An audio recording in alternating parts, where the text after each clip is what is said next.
University of Kansas Football Show with Terry Allen is brought to you by Applebee's Neighborhood Bar and Grill, Southwestern Bell, the exclusive telecommunications choice of Kansas Jayhawk Athletics, Columbian Bank, where small businesses go to get bigger, Salyer Pharmacies, Wichita's prescription specialist, and by Gatorade. Is it in you?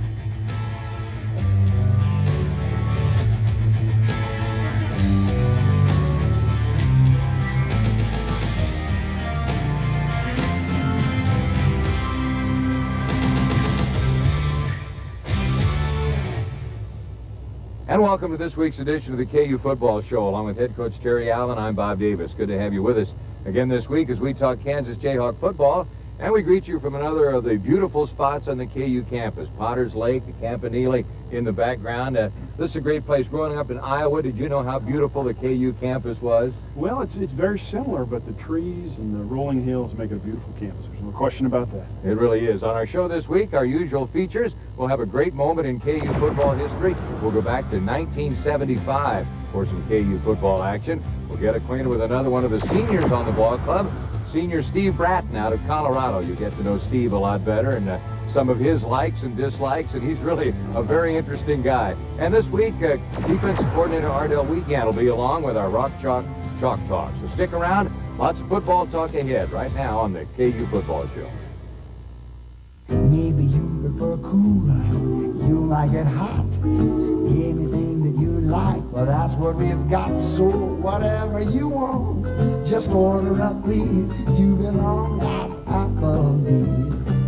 Yes, it's the calm as you want. Eat what you like, sit back and relax. Little neighborhood place. You belong at Applebee's. Oh yeah, you belong at Applebee's. There was an old woman who lived in a funky retro house, kind of shaped like a shoe. Had so many kids and a whole lot to do. To keep up with it all, she called Southwestern Bell and went wireless with someone she knew pretty well. After all, she has places to go, people to see. For the first time in her life, she's totally free. And the moral is, go with someone you know and live happily ever after. Sign up now and get digital airtime for less than 7 cents a minute.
And we're back, and time to look at the highlights of the Jayhawks game with Texas A&M on Saturday. A terrific college football game. Before we talk about the game specifically, this week, instead of reporting from the Jayhawk locker room, we're in the home of Terry and Lynn Allen. Nice to be in your house, Coach. A little post-game party going on that could have been maybe even more lively if you'd had just a few more points. 24-21 Aggies. That's right, Bob. It could have been a celebration, but unfortunately it wasn't. But a lot of things we talked about going into the football game happened to us.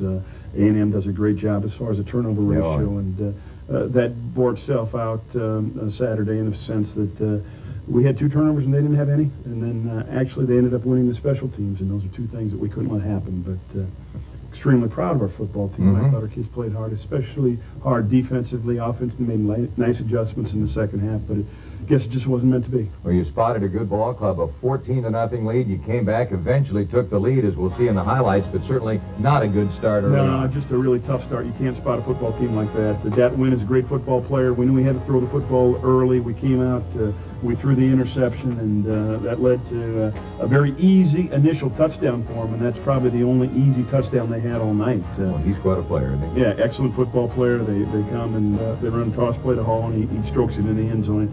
And the frustrating and sad thing about this is, Bob, we had the opportunity. We really wanted to be on defense first.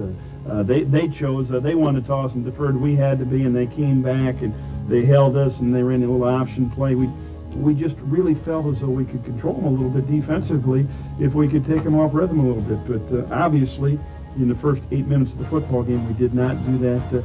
A&M comes out and jumps to a 14-0 lead, and we felt as though, obviously, we had to get something going. David Winbush did a nice job yesterday. He really stayed after it, made a nice run there. Now you'll see a situation when we come back. We fake the run up inside, and we throw the post route to Tremaine Fulton, but Zach does a nice job, steps up. He's all alone, and 58-yard touchdown pass. So we settled down a little bit here. It was a chance for us to, when it was really going in the other direction, to come back and get the touchdown, get an opportunity to get our fans into the football game, which they certainly did. I was extremely pleased, Bob, and through the course of the game that the fans were so responsive to our defense. Well, they really were. That really helped us because we came out and played better defense than we had all year long. Pretty good arm strength. He stepped up and really put a lot on it. And Tremaine runs a great route there, and he can do that. Now we get into a situation, we kind of volleyball back and forth. I think offensively, we probably, had we done the things we did in the second half, a little more in the first half, we're in pretty good shape. But here's a telltale sign is our defense really rose up and kind of stopped the Aggies for the first time all day. Nate Dwyer on the play there, Pat Brown. We had several individuals actually had double digits tackles. We had Chad Coleman with 13, Mike Allen had 12 tackles, JJ had 11, and we stopped them, and we felt as though we had to win the third down situation. Actually, we did win the third down. We held them to 3 for 14 on third downs, and we came out on the other hand, we're 6 for 11 on third down. So it's interesting. They went on fourth down here. We're into that fourth quarter. Jamie Harris does an excellent job. They try to throw the fade route, use his body position very well, and we keep him out of the end zone. Defense really got the crowd going right there. Yeah, and then we had to come back, and again, probably the telltale sign of this football game was in the second quarter, we didn't get on track offensively the way we did in the second half, and we kept giving the ball back to them. We had some great plays. Mohammed comes up and makes an excellent tackle here. We had good pressure on the quarterback, and now we're just trying to get the ball out of there. It was a situation where their punter did an excellent job in field position through the course of the second quarter was obviously against us, but the amazing thing is we didn't quite get it done. This could have been a big play. Zach made a nice read. Tremaine didn't get the outside release that we needed. Again, we put our defense in a tough situation, but the pressure, Hansen chases him out of there, and that's Deion Rayford, who played his best football game as far as being a Jayhawk. Deion stepped up and had some good things happen for him. It was sure nice to have Deion Johnson back in the game, but this was a big play for them. They did a nice job as far as they only threw the ball 18 times. They had 9 completions for 89 yards, but they made some stick movers, if you will, as far as first down. There's a kid that played his heart out, Steve Bratton. Just exemplifies what effort is all about. But again, pressure on the quarterback, guys running to the football, and now we're going to be in a situation, and I believe that was fourth down. And we come back out offensively. We ran the clock down, and they tried the Hail Mary. So we felt real fortunate, Bob. We went in at halftime just down 14-7. And I think at that time the crowd sensed, and we all sensed the fact that we could play this football game if we just had some good things happen for us offensively. Now, through the course of it, since they deferred, they had the opportunity to get the ball in the first part of the second half here. They come out and do a nice 13-play drive. We hold them, and then we had a really tough situation happen here. Watch this. This is unbelievable. Henry Childs is going to go and block that guy so he can't down it inside the 10-yard line. It goes right off of his helmet and right in the hands of who else but Dat Wynn, their excellent, exceptional linebacker. Right off of his helmet. And that's a true freshman making a freshman mistake.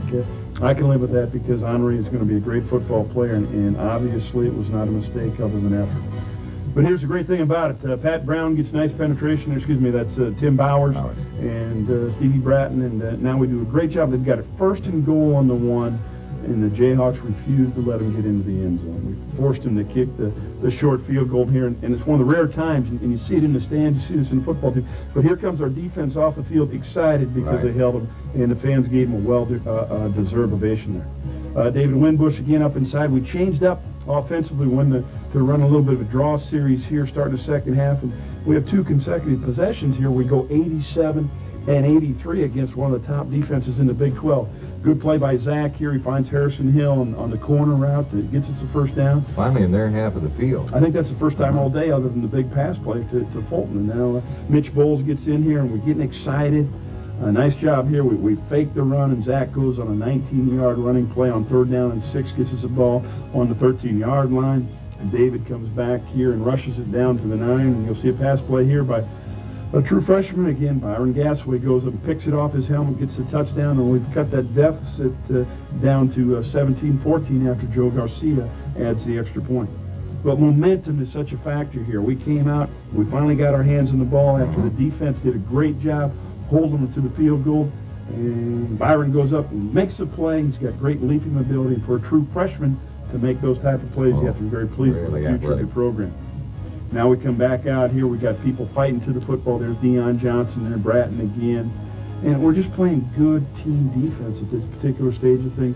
We hold them, they punt it back to us, and now we take off. We throw a big pass play into Henry Childs, the kid that had made the mistake, responds from it as true freshmen do. Now Zach does a nice job here avoiding the rush. He steps up, takes off himself, gets it down to midfield, and we've got the ball at the 50-yard line. We see a little bit different angle on it. We throw it up to the corner. Harrison goes up and gets it. Now we have the ball on the 22-yard line, and the Jayhawks are rolling. Well, that was well thrown. Good play here. UK obviously holding the whole way. We couldn't get the execution with it.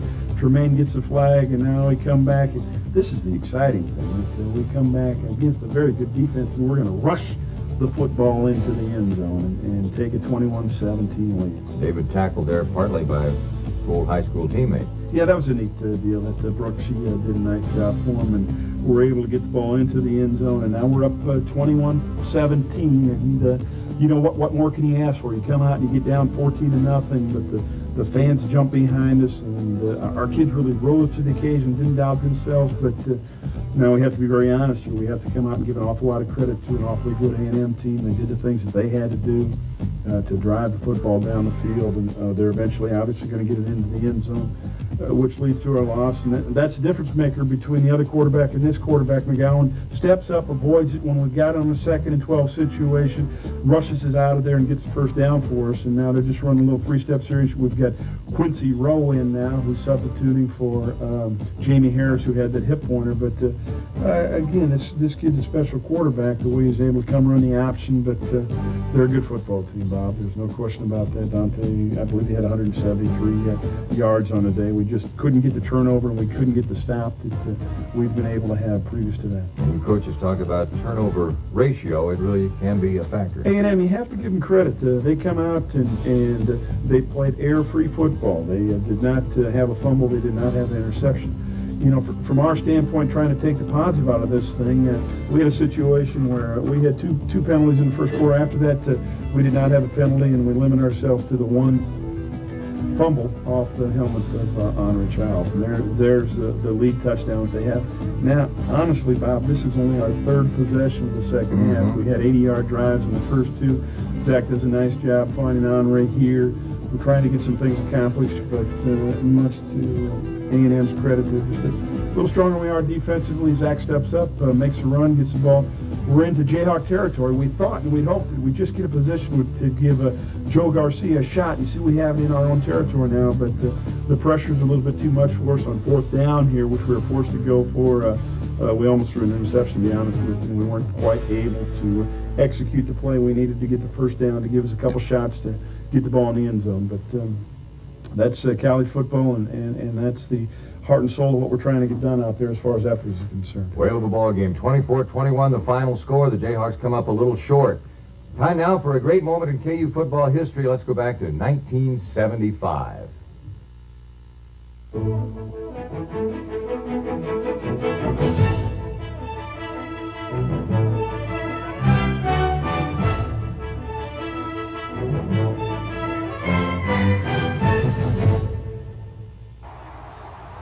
September 27, 1975. Kansas hosts Oregon State at Memorial Stadium. The Jayhawks get on the board first, scoring 2 field goals. But this day belongs to Nolan Cromwell. The junior quarterback entertains the KU faithful, flying 79 yards and scoring the first touchdown of the day.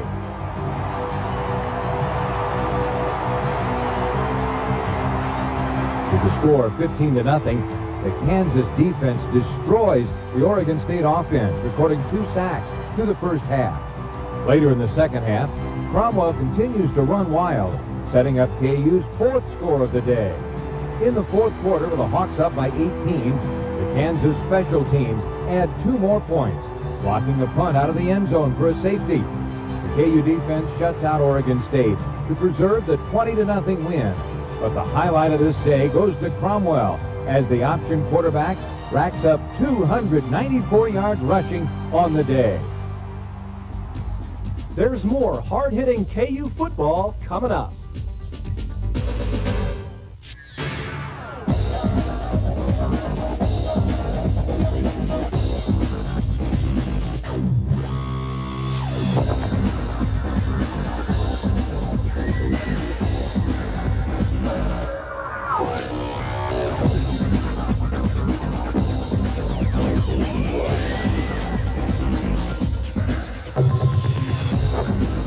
Gatorade. Is it in you? What do you look for in a bank? The ability to take care of all of your banking needs and people that really care about making your banking a pleasant experience? Plus you want stability, accuracy, and locations? And how about bankers who can offer you help and make decisions on the spot? Then your bank should be Columbian Bank. It's been right in front of you all along. Come on in. The door is always open for you at Columbian Bank for all of your business and family banking needs.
Last May, 35 faculty and staff from the University of Kansas set out on a great adventure.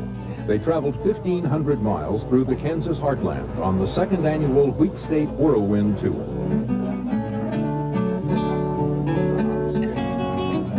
I hope your week goes well, and I hope that you truly enjoy getting out and about and seeing what's going on. For many, the tour was their first chance to see the state's diversity.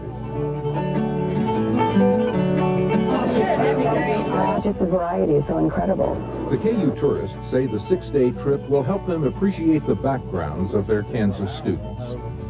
I will be able to incorporate a lot of the different cultures of Kansas area itself and use that as kind of a basis for teaching to the students. I have a strong impression of the legacy that people of Kansas are trying to pass on. We're going to do a better job of teaching the sons and daughters of Kansas because we went on this particular tour.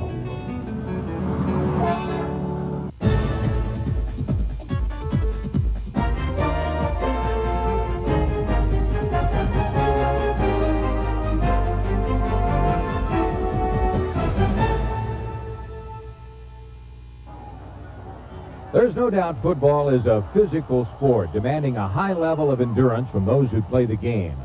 This impact sport often leaves players sidelined with injuries, requiring extreme perseverance in order to recover. Kansas senior Steve Bratton certainly embodies that quality as he comes back for his final season after suffering serious injuries a year ago. It's a lot of adversity. I mean, you just don't, some days you're just like, man, I'm just not getting any better. Other days you're feeling good, and it just keeps progressing. It's just kind of a long-term process with things. Just dealing with that every day. You know, waking up and saying, "Well, I got to do this a little bit more. I got to, get a little bit better every day." And then eventually you're there. It's not like a thing where it just kind of happens overnight. Bratton overcame his injuries, allowing him the experience of playing one last season. But the experience is not just his, as the senior helps bring experience to a more youthful defense this season. Last year, our defense team, it was all a whole new defense for us. And we came in, we had a lot of veterans playing that had been playing before. And that kind of helped us out because, we were trying to grow as a team and stuff. And I think that helped us out quite a bit, having the older guys playing a lot. And this year, we don't have as many older players in certain positions playing, but we know the defense a lot better. So there's a little bit of a trade-off, but the guys, like after, they got a couple games underneath their belt, people are starting to play a lot. They're playing real well right now. The defense has already seen plenty of ups and downs this year, but certainly one high point came for the squad last weekend as a tired and injured group held off UAB through 4 overtimes, helping to give KU one of its biggest victories on the road. We had a pretty big emphasis on, trying to get that done, trying to get that road win. And when time came down to it, we've always come out, last 4 weeks, come out real strong in the first part of the games and stuff. And I thought we finished real well last week. If you watch the film, guys were, especially on the defense line, those guys were just, they were playing, they left it all out there. Extremely tired. Guys, come to the locker room really cramping up after the game, things like that.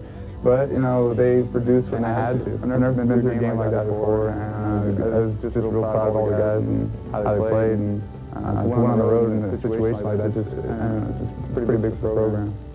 The Jayhawks produced a huge win for the program. Just one of many wins, Bratton holds high above any personal success he's enjoyed on the field. Winning that local ball, that was pretty big. That whole season, winning each one of those games was fun. Winning that game last week against UAB, that was just awesome. I've never really been through a game like that before. And every time I win a game, that's a big moment for me. I just love, that's what it is for me. Playing football in Kansas has been an experience Steve Bratton won't soon forget. But the senior linebacker cherishes the bonds he's made with his teammates the most. I've really enjoyed this. It's KU's let me grow as a person. It's changed, I've grown up a ton. Dealing with things that I've dealt with, becoming part of this team. I love this. Going into the season, I didn't know if I was going to be able to play this season or not. And one of the things that the reason I came back for was for my teammates, so I could play with them. And that's kind of what drives me, is just being with these guys. With the guys that I've been here with for 5 years, I'll remember those guys. I'll do anything for them, and I'm sure they do the same for me. This week's player feature is brought to you by Southwestern Bell. This year, Southwestern Bell is supporting the efforts of former Kansas punter Dean Royal through the Helping Hawks program at Centennial Elementary School. Another reason Southwestern Bell is the choice of Kansas Jayhawk Athletics.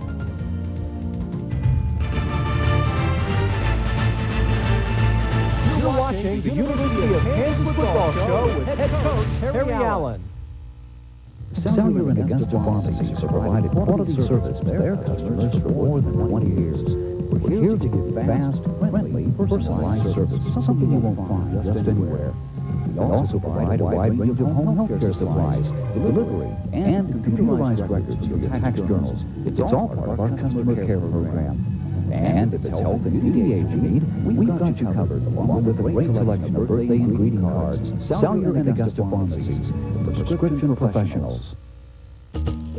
There was an old woman who lived in a funky retro house, kind of shaped like a shoe.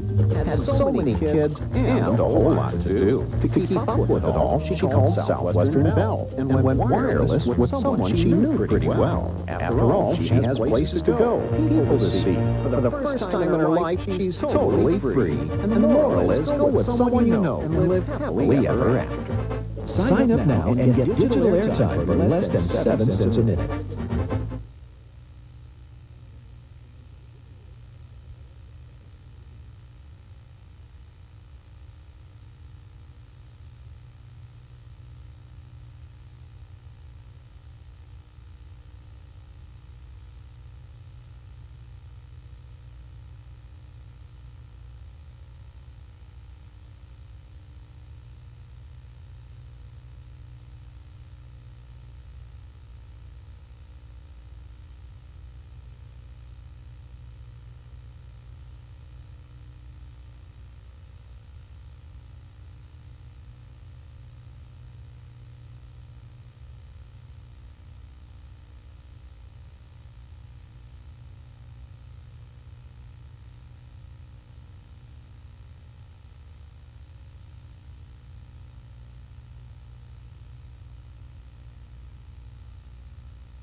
My name is Ardell Wiegand, the defense coordinator at the University of Kansas, and I also coach the defensive line. This is one of the plays that diagram for here, which is called the misdirection jab counter. And we are basically in what I call an eagle-shaped front. And what they do is they down block, and the fullback will go in early motion, come back, they pull the guard, and what they do is kick out this linebacker. Then the guard, the fullback will follow and read the block. So what we got to do defensively, we got to long shoulder that, bounce it, make that fullback come outside, and then our free safety and our will backer be in a position to take that misdirection play and stop it. So the key factor here is the wrong shoulder and these two players making the play. The play right here is the fullback going in early motion. They got a misdirection jab counter coming back. It's either down block. This guy right now, the guard, this defensive end, what he wants to do is bounce the play, round shoulder that guy, and force this back to bounce it outside, which he does. Now, the inside linebacker scraping, along with the free safety, has got to come up here and make the play coming on the outside, which the free safety makes a great play, because he's unblocked. The key to this play is you can't let it break inside. You got to force it to go wide. The key to stopping this particular play again is the jab counter coming weak, is the outside backer, wrong shoulder in this guard, and bouncing the play outside. That enables our will backer and our free safety to come up and make the play on the running back bouncing outside. So as long as we execute it properly here, these two players can have an opportunity to go up and make the play. And back we are in front of Potter's Lake as we say so long for this week. The Jayhawks will be on the road this coming Saturday, still in conference play down to Waco, Texas. Play what is obviously a pretty good competitive group of Baylor Bears. Baylor Bears have done a good job this year against Colorado, and then obviously the big win they had over North Carolina State. They're a good football team, and we're anxious to go. It'll be KU and Baylor this coming week, and we'll be back with you next week at the same time. Look at highlights of that ball game. Thanks for joining us again this week right here on the KU Football Show. The University of Kansas Football Show with Terry Allen was brought to you by Applebee's Neighborhood Bar and Grill, Southwestern Bell, the exclusive telecommunications choice of Kansas Jayhawk Athletics, Columbian Bank, where small businesses go to get bigger, Salyer Pharmacies, Wichita's prescription specialist, and by Gatorade. Is it in you? This has been a presentation of ESPN Regional.